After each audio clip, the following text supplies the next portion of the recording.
Thungathurthi MLA మందుల Samuel, Munugode MLA Komatireddy Rajagopal Reddy మధ్య మాటల తూటాలు పేలుతున్నాయి.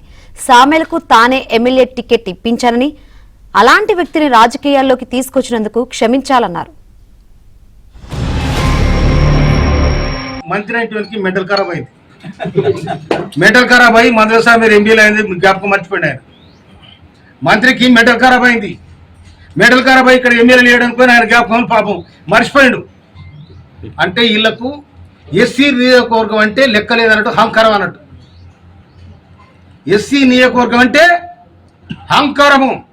మీ అహంకారపూరితమైన రాజకీయాన్ని సాగు దెబ్బ కొడతామని కూడా హెచ్చరిస్తాను నేను. మా దప్పులు మోగుతాయి, మా దండోరు లేస్తాయి. మా జోలికి వస్తే రాజకీయ సమాధికి మేము దప్పులు కొడతాం. మొన్న వచ్చా నీ తమ్ముడు మాట్లాడిపోతాడు, ఇయ్యాల వచ్చా నువ్వు వస్తావు. ఇక్కడ ఎమ్మెల్యే ఉండడం సోయలేదా? మందుల సామెల్ గారికి నేను మాట ఇచ్చిన, నేను తప్పకుండా నేను అసెంబ్లీలోకి తీసుకెళ్తా, నువ్వు అసెంబ్లీలో అడుగు పెడుతున్నావు నీకు మాట ఇచ్చిన. నేను తిరుపతిలో ఉన్నప్పుడు ఫోన్ చేస్తే ఆయన ఫోన్ చేసి ఇదే మాట చెప్పిన, నీకు మాట ఇస్తున్నా దేవుని సమక్షంలో నువ్వు అసెంబ్లీలో అడుగు పెడతావని చెప్పిన. మేము ఎవరికి వ్యతిరేకం కాదు.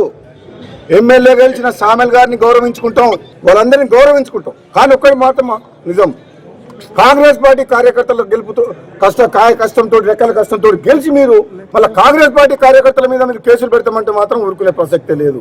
మీ పదవి ఎవరు అడగటం లేదు, మీ గౌరవం ఎక్కడ తగ్గించడం లేదు.